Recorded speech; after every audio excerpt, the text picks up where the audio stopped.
신약성경 사도행전 10장 1절의 말씀입니다. 가이사라에 고넬료라 하는 사람이 있으니 이달리아 부대라 하는 군대의 백부장이라.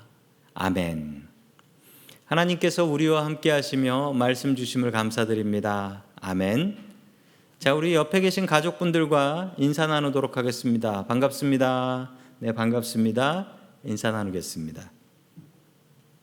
오늘 이야기는 고넬료라 하는 백부장의 이야기입니다. 로마 군대에는 백부장이라는 부장이 있었습니다. 이 백부장은 말 그대로 부하를 100명까지 거느릴 수 있는 초급 장교였습니다.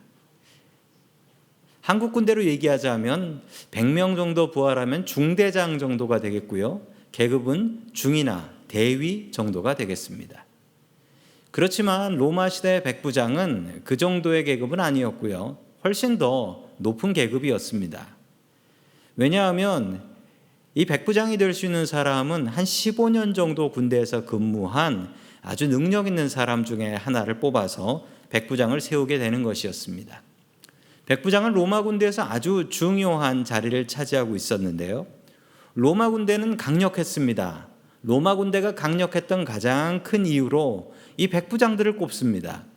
백부장들은 군대에서 생활을 오래 했고, 그리고 군대에서 아주 용맹하게 싸우는 사람들이어서 백부장들은 전투가 발생하고 나면 가장 앞서 나가 싸웠고, 그리고 실제로 전투를 하고 나면 백부장들의 희생이 가장 많았다. 심지어 사병들보다도 장교였던 백부장들이 더 많이 죽었다라는 것을 보면 얼마나 용감한 군인들이었던가를 알 수 있습니다. 로마 군대에서 사병들은 하루에 한 데나리온 정도를 월급으로 받을 수 있었습니다. 하루 일당으로 한 데나리온 정도를 받았고, 한 데나리온 정도면 살 수가 있었죠. 그러나 로마 군인들, 특별히 사병들은 가난했습니다. 그 이유는 이 군대에서 주는 한 데나리온을 가지고 무기도 자기가 사야 했고, 먹을 것도 자기가 구입해야 됐고, 자기가 입는 옷의 모든 것을 그 한 데나리온 안에서 해결해야 했기 때문에 로마 군인들 사병들은 늘 가난했습니다. 그렇지만 백부장은 달랐습니다. 백부장의 월급은 일반 사병의 월급의 10배에서 60배까지를 받아갔다라고 이야기를 합니다. 백부장에게 잘 보여야 했는데 이 사병들이 휴가를 나가게 되면은 휴가를 나가기 위해서 백부장한테 몇 달치 봉급을 뇌물로 바쳤다라는 이야기도 있고요. 진급을 하기 위해서도 백부장에게 잘 보여야 했다라는 기록들이 있습니다. 백부장은 대단한 권력을 가진 사람들이었는데 오늘 성경 말씀에 보면 아주 특별한 백부장 하나가 나옵니다. 당시에 로마 군이 주둔하고 있었던 총독부가 있었습니다. 그곳이 바로 가이사라였는데 그 가이사라에서 이달리아라고 하는 아주 특별한 부대에서 근무하고 있었던 백부장이었습니다. 이 사람은 무엇이 그렇게 달랐을까요? 첫 번째, 하나님께서 우리들에게 주시는 말씀은 가족과 더불어 하나님을 두려워하라 라는 말씀입니다. 자, 우리 하나님의 말씀 사도행전 10장 2절의 말씀을 같이 읽습니다. 시작. 그는 경건한 사람으로 온 가족과 더불어 하나님을 두려워하며 유대 백성에게 자선을 많이 베풀며 늘 하나님께 기도하는 사람이었다. 아멘. 이 백부장은 이달리아 사람이었다라고 합니다. 이탈리아 사람. 지금 얘기하면 그 나라로 이탈리아냐? 아닙니다. 성경에 나오는 이탈리아는 당시에 나라 이름이 아니었고 지방 이름이었습니다. 그때 나라 이름은 로마였습니다. 지금하고 반대지요. 지금은 이탈리아가 나라 이름이고 로마는 지방과 도시의 이름이니까요. 지금하고 그 당시는 반대다라고 생각하시면 되겠습니다. 그는 가이사라에 근무하면서 유대인들과 크리스찬을 통해서 하나님과 예수님에 대해서 배웠습니다. 그리고 경건하게 살았는데 혼자 경건하게 살았던 것이 아니라 그의 가족들과 더불어 경건하게 살았다. 하나님을 가족들과 함께 두려워했다라고 이야기를 합니다.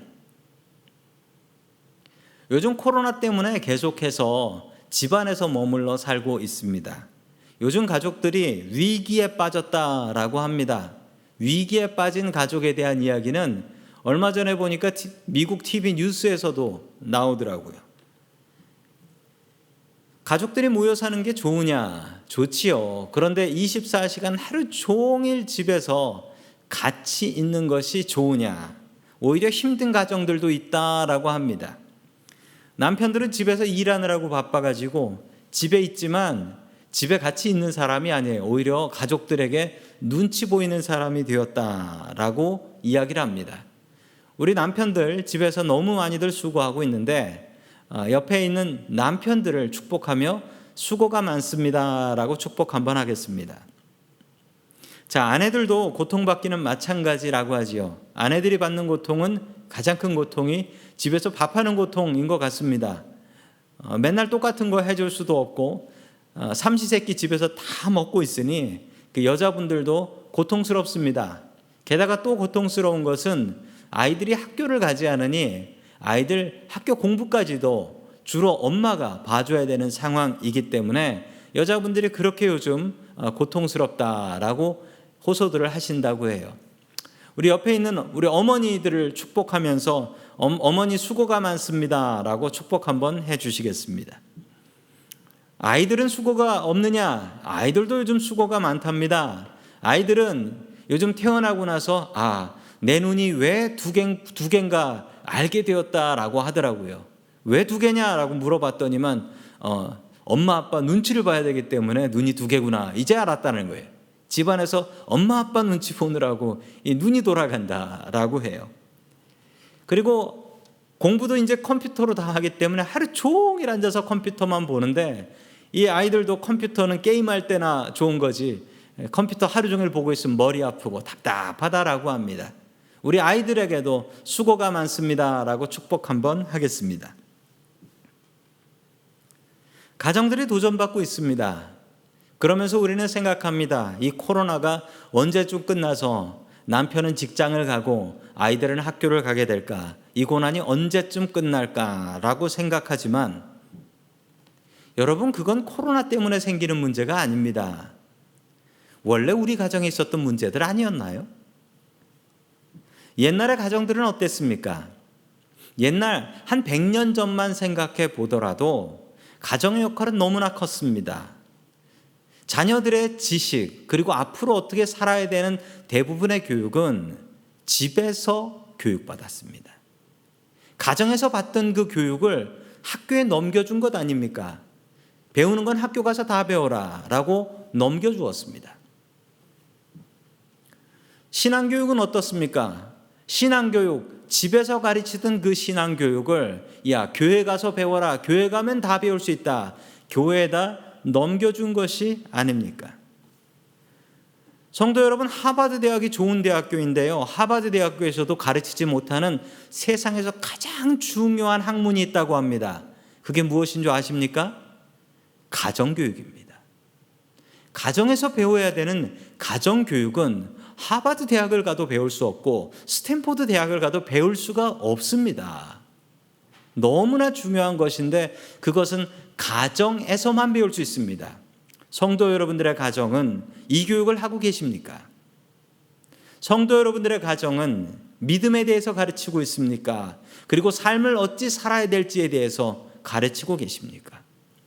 지금 시간들이 괴로우실 것입니다. 그렇지만 그 괴로움을 통하여서 가정이 바른 길로 걸어갈 수 있습니다. 믿음을 가르치는 가정이 될 수 있고요. 그리고 아이들에게 앞으로 인생을 어떻게 살아가야 될지에 대한 바른 밑거름을 놓을 수 있는 그런 기회가 될 수 있는 것입니다. 고넬료의 가정이 그러했습니다.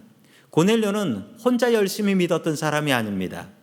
고넬료는 가족과 함께 하나님을 두려워했다라고 이야기를 하고 있습니다. 성도 여러분, 아이들에게 더욱더 많이 신경 써 주십시오. 부모님들의 역할을 다하시고 부모님들의 책임을 다하는 저와 성도 여러분들, 우리 부모님들 될 수 있길 축원합니다. 아멘. 제가 전도사 때의 일입니다. 제가 전임 전도사로 있었을 때가 있었는데요. 제가 교구를 맡았었습니다. 구역을 맡았는데 목사도 아니고 전도사가 구역을 맡았으니 우리 교인들이 아이고 우리 구역 담당하시는 분은 전도사님이야 그렇게 생각했겠지요. 그런데 그 구역 감당하고 있었던 우리 교인들이 저를 참 귀하게 여겨주셨고 저를 많이 기도해 주시고 키워주셨습니다. 정말 너무나 감사한 일입니다. 한 번은 대신방을 나가게 됐습니다. 어느 가정에 대신방을 나가게 됐는데 그 권사님, 여자 권사님께서 저에게 이렇게 말씀하셨어요. 전도사님 꼭 점심시간에 오시고 식사하지 말고 오세요 라고 부탁을 하셨습니다.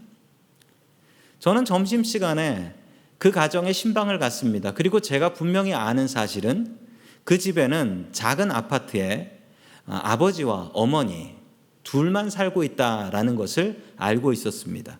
그런데 신방 가서 문을 열어보니 깜짝 놀랐습니다. 집안에 사람들이 가득한 것이었어요. 분명히 노인 두 분 살고 있었는데 왜 이렇게 많은가 했더니 거기에 세 가정이 있더라고요. 그러면서 그 여자 권사님이 저에게 가족들을 소개하셨습니다. 그러면서 이렇게 얘기하셨어요. 우리 첫째 아들입니다. 대학교 교수입니다. 그런데 오늘 신방 받으려고 하루 휴가 내고 와서 신방 받는 겁니다. 애들은 학교에다가도 안 가고 대신 현장 학습한다고 얘기하고 신방 받는 겁니다. 라고 얘기하시더라고요. 그리고 다른 아들을 소개했습니다. 이 아들은 의사입니다. 의사인데 신방 받으려고 오늘 병원 닫고 왔습니다. 그리고 이 집 아이들도 오늘 학교 가지 않고 신방 받는다고 여기에 모여 있습니다. 하루 종일 그 권사님이 음식 준비하셨더라고요. 그러면서 예배를 드리는데 솔직히 제가 황송해서 예배를 제대로 드릴 수가 없었어요. 그때 제 나이가 겨우 33살 전도사였습니다. 뭐 대단한 주의 종이 왔다고 두 아들 회사까지 나가지 않고 그리고 아이들 학교까지 보내지 않고 신방을 받으셨을까? 저는 그때 충격을 받았습니다. 그 가정은 경건한 가정이었습니다. 한 분이 예수 잘 믿었던 것이 아니라 가족들까지도 모두 예수 잘 믿는 가정이었습니다. 회사 가는 것 중요하고 병원 가는 것 중요하고 학교 가는 것 중요합니다. 그런데 그 권사님께서는 왜 이렇게 무리하셔가면서 신방을 받으셨을까 생각해 보자면 학교보다 회사보다 병원보다 교회와 믿음이 중요하다라는 것을 말로 가르치지 않고 행동으로 가르치셨던 것입니다. 제가 그날 무슨 말씀을 전했는지는 기억이 나지 않습니다. 그러나 제가 말씀을 전하면서 제가 배웠어요. 무엇을 배웠냐면 믿음은 머리로 배우는 것이 아니고 믿음은 가정에서 몸으로 배우는 것이다. 제가 어릴 적에 학교 가서 시험 못 치고 성적 못 받아오면 저희 어머니께서 저에게 회초리를 들고 저를 때리셨습니다. 참 아팠습니다. 그런데 제가 교회를 가지 않거나 토요일 날 토요 집회가 있었는데 그 집회를 안 가고 비 온다고 안 가고 친구랑 논다고 안 가면 저희 어머니께서는 똑같이 저를 때려주셨습니다. 그런데 맞으면서 느끼는 것은 학교에서 공부 못해서 맞은 거나 교회 안 가서 맞은 거나 그 아픔이 똑같다라는 것에 제가 놀랐습니다. 그리고 그때 제 몸이 깨달았습니다. 특별히 제 엉덩이가 깨달았는데 그 깨달음은 교회는 정말 소중한 것이다. 여러분, 믿음은 머리로 배우는 것이 아닙니다.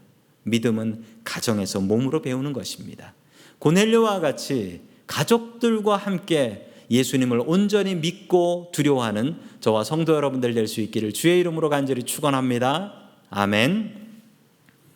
두 번째, 하나님께서 우리들에게 주시는 말씀은 기도하는 사람은 통한다라는 말씀입니다. 기도하는 사람은 통한다. 자, 우리 사도행전 10장 3절의 말씀을 같이 보겠습니다. 시작. 어느 날 오후 3시쯤에 그는 환상 가운데서 하나님의 천사를 똑똑히 보았다. 그가 보니 천사가 자기에게로 들어와서 고넬료야 하고 말하는 것이었다. 아멘.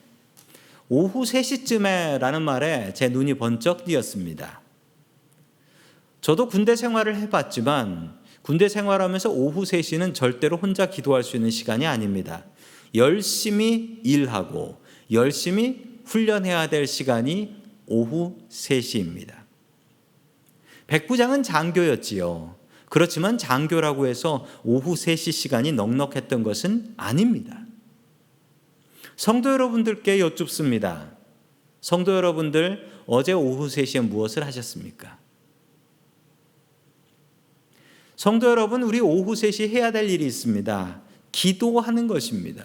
내가 무릎 꿇고 혼자 앉아 기도하지 못할지라도 내가 일터에서 무거운 짐을 들고 열심히 컴퓨터 일을 하면서 잠시 눈을 감고 주님 앞에 오늘 하루를 도와주시옵소서라고 기도할 수 있어야 합니다. 그게 오후 3시의 기도입니다. 여러분들의 오후 3시는 어떻습니까? 앞으로 여러분 오후 3시에는 잠시 눈을 감고 주님과 대화하며 기도하는 시간 될 수 있기를 주의 이름으로 간절히 축원합니다. 아멘.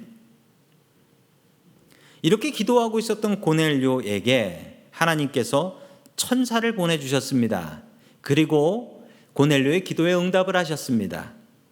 이렇게 명령하셨는데 지금 요빠에 베드로라는 사도가 있는데 베드로 사도를 불러오너라 라는 명령이었습니다.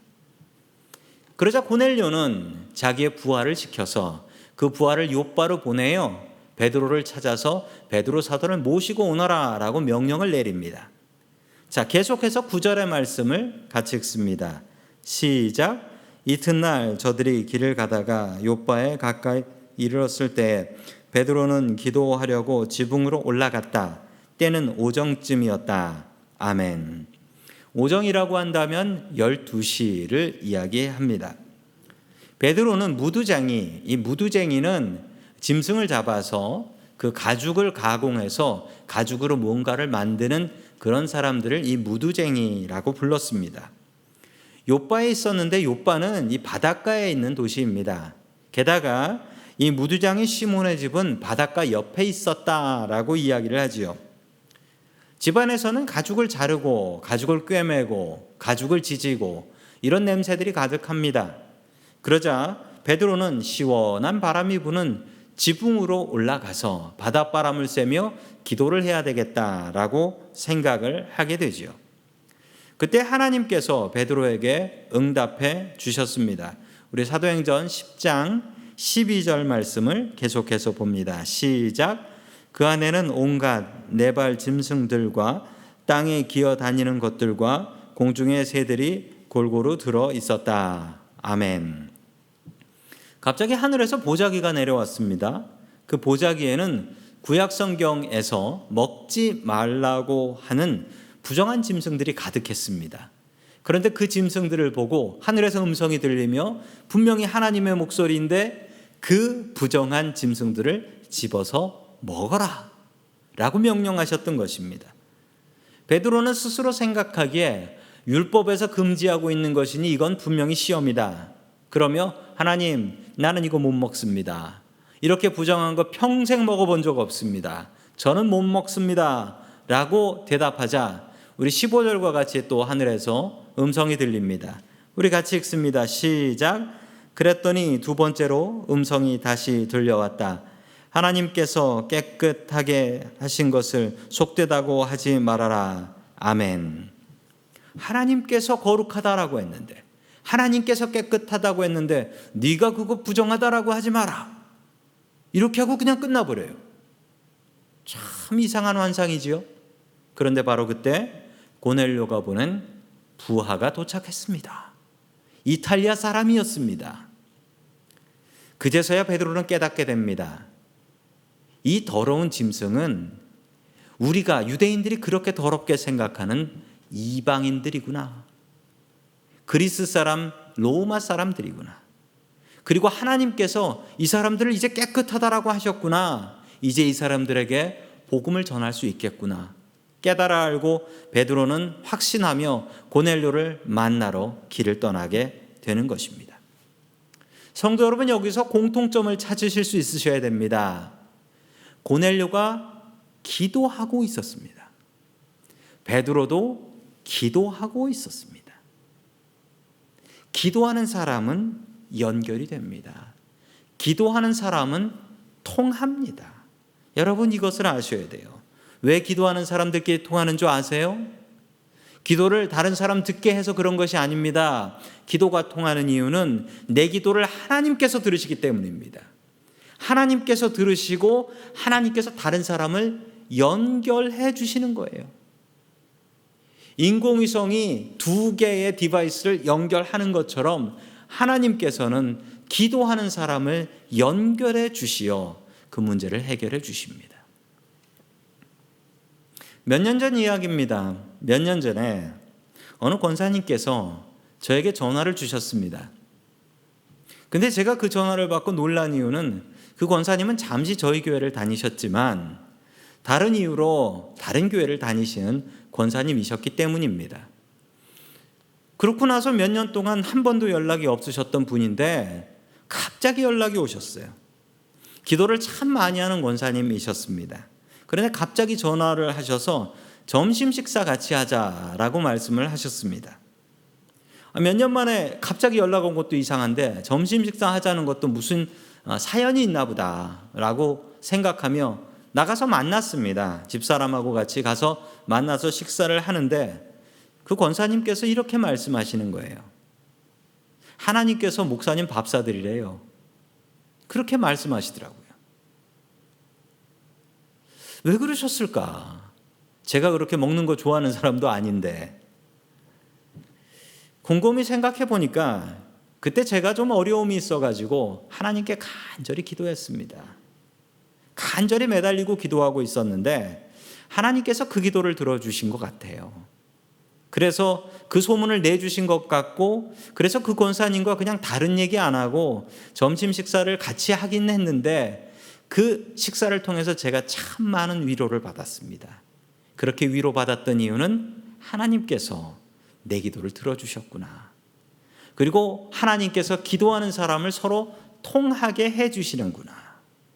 제가 그 사실에 너무나 감사했습니다. 여러분, 기도하면 통합니다. 기도하는 사람은 통합니다. 기도하는 사람은 통하게 연결해 주십니다. 성도 여러분들, 지금 코로나라는 고통 때문에 너무나 괴롭고 안타까우신 줄 압니다.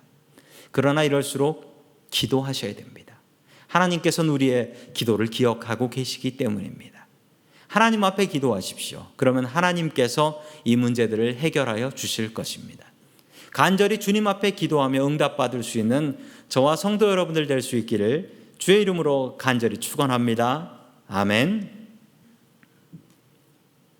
마지막 세 번째로 하나님께서 우리들에게 주시는 말씀은 어려울 때 구제하라라는 말씀입니다. 어려울 때 구제하라. 자, 우리 24절의 말씀 계속해서 봅니다. 시작. 그 다음 날 베드로는 가이사라에 들어갔다. 고넬료는 자기 친척들과 가까운 친구들을 불러놓고 그들을 기다리고 있다가 아멘. 아까 그 권사님의 가정처럼 베드로가 신방으로 온다고 하니까 친척들과 친구들을 모두 모아놓고 그 사람들이 기뻐하며 기대하고 있었습니다. 완전히 부흥회를 기다리고 있는 그런 성도들의 모습과 같습니다. 계속해서 25절과 26절 같이 봅니다. 시작. 베드로가 들어오니 마중 나와서 그의 발 앞에 엎드려서 절을 하였다. 그러자 베드로는 일어나십시오. 나도 역시 사람입니다 하고 말하면서 그를 일으켜 세웠다. 아멘. 참 넌센스 같은 일이 벌어졌습니다. 그 높고 높은 로마 군대의 장교인 백부장. 이 백부장이 자기가 지배하는 식민지 백성 베드로 앞에 무릎을 꿇고 절을 합니다. 그 절하는 모습이 사람에게 절하는 모습 같지 않고 하나님께 절하는 모습 같아 베드로는 깜짝 놀라 이야기합니다. 저도 사람입니다. 저 하나님처럼 생각하지 마십시오. 이렇게 절하시면 안 됩니다. 라고 이야기를 합니다. 얼마나 기대가 많았으면 이랬겠습니까? 여러분들은 신방에 이런 기대를 하고 계십니까? 이런 마음으로 신방 받으십시오. 하나님께서 복 주시는 마음입니다. 자, 계속해서 31절의 말씀을 같이 봅니다. 시작. 말하기를 고넬료야, 하나님께서 내 기도를 들으시고 내 자선 행위를 기억하고 계신다. 아멘. 하나님께서 특별하게 기억하시는 것이 있습니다. 아까도 말씀드렸듯 고넬료의 기도를 기억하셨습니다. 기도와 또 무엇을 기억하신다? 자선을 기억하신다. 하나님께서 기억하시는 것은 기도와 자선입니다. 왜 그러냐고요? 묻지 마십시오. 하나님께서 그러신다니까요. 그냥 그렇게 아시면 됩니다. 기도는 당연합니다. 내가 하나님 앞에 드리는 거잖아요. 그러니 하나님께서 당연히 아시는 겁니다. 그런데 구제는 왜 그럴까요? 여러분, 구제는 우리가 하나님을 돕는 게 아니라 사람을 돕습니다. 그런데 이것을 하나님께서 기쁘게 보신다라는 말씀입니다. 우리는 흔히 생각하기에 예수 잘 믿으면 기도 열심히 하고 예배 잘 드리면 끝이다 생각합니다. 그렇지 않습니다. 예수 잘 믿는 사람은 구제 열심히 해야 됩니다. 특별히 지금과 같이 어려운 때 우리는 도움이 필요합니다. 그러나 한번 생각해 보셨습니까? 내가 도울 사람은 누가 있는가 생각해 보셨어요? 지난 한 달간 저희들은 예배를 모여서 드리지 못하고 있습니다. 예배를 못 드리면서 우리들의 영적인 슬럼프가 옵니다. 그것이 참 마음이 아프고 또 제 마음속에 또 드는 걱정이 있는데 그 걱정은 교인들이 이렇게 모여서 예배 드리지 못하니까 또 헌금 못 하시는 분들도 계시고 교회 재정이 자꾸 나빠져서 이것이 걱정이 됩니다. 그러면서 마음속으로 앞으로 교회를 어떻게 해야 되나라는 근심과 걱정이 듭니다.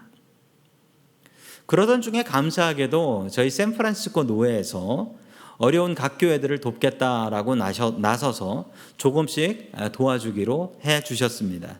너무나 감사했습니다.